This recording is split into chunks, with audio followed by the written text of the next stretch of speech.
আসসালামু আলাইকুম ওরহমতুল্লাহি ওয়াবারাকাতুহু। এটা হলো জাপানের হোন্নাকানো স্টেশনে যে টিটি বন্ধ করে যাইতেছে। আর এটা হলো যে সাইকেল দেখার জায়গাগুলা। তো দেখেন এখানে সাইকেল যেভাবে রাখছে, কোনো সিকিউরিটি নেই, কিছু নেই, কোনো পয়সাও দেওয়া লাগে না। তাহলে একটা এই সাইকেলের জন্য যদি এত সুন্দর জায়গা এরা রাখছে, ছোট্ট একটা স্টেশন, এটা বড় টাউনে না, এটা গুম্মাখান ওরামাসিতে পড়ছে। স্টেশনের নাম হলো হোন্নাকানো স্টেশন। আর এই যে ওইদিকে আবার ফ্রি গাড়ি রাখার জায়গাও রাখে দিচ্ছে। আবার সব স্টেশন আছে, যেগুলো লোকাল এই ধরনের স্টেশনগুলোতে ফ্রি, আবার যেগুলো একটু টাউন ওগুলোতে পয়সা কস্টিং ধরে, তো এত বেশি না যে স্টেশন।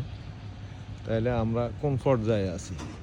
আমরা কোরআন এরা ফলো করে, তাইলে কোরআন যদি আমরা আপনারা ফলো করি, তাইলে তো এরা মিথ্যা বলে না, এরা চুরি করে না, এরা ডাকাতি করে না, এরা ঘুষ নেয় না, এরা চাঁদাবাজি করে না, এরা নির্বাচন নিয়ে প্রশাসন ইঞ্জিনিয়ার নির্বাচন বা ভোটে ইঞ্জিনিয়ারিং কোনো পার্লামেন্ট সদস্য হবে না, ইঞ্জিনিয়ারিং ভোটে এরা কোনো ফাঁস করবে না। রিয়েলিটি যেটা সেটা।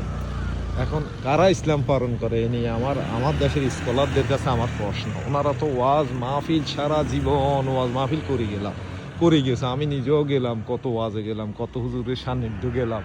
তো আমি যা বুঝি সব হইলো ফয়সার খেলা বাংলাদেশ। এই ফয়সা থেকে যদি বেরিয়ে আসি, যদি আল্লাহর কোরআনের নিঃস্বার্থ দাওয়াত দেয়, আমার মনে হয় যে এটা উপকারে আসবে। তো কারা কোরআন পলক আল্লাহ জানি না, এরা কি বেচতে যাইবো না কি যাইবে, কারণ এদের কাছে তো দাওয়াত সঠিকভাবে পৌঁছায়, এবং কেউ পৌঁছাইতেছে এদেরকে। তো আমরা যেমন আমার কথা বলে, আমি ভাষা জানি না নিয়ম, এদেরকে আমি কিসের দাওয়াত দিব?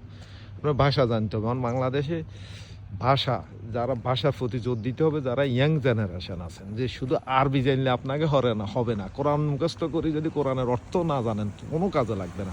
এবং অর্থ জানার পাশাপাশি আমি কয়েকটা ভাষা আপনাকে আয়ত্তে আনতে হবে। কারণ আপনি বাংলাদেশে বসে থেকে আপনাদের টার্গেট থাকতে হবে পৃথিবীতে আল্লাহর দাওয়াতগুলা, কোরআনের দাওয়াত, যে আল্লাহ কী বলছে, নবী রাসূল যেভাবে পদে ওইটা পৌঁছায় দেওয়ার ব্যবস্থা করতে হবে। আমরা যারা ইয়াং জেনারেশন, সবাইকে এইভাবে গড়ে তোলার জন্য আমাদের প্রস্তুত থাকতে হবে। আশা করি সবাই সবাই ভালো আছেন ইনশাআল্লাহ। আল্লাহ হাফেজ।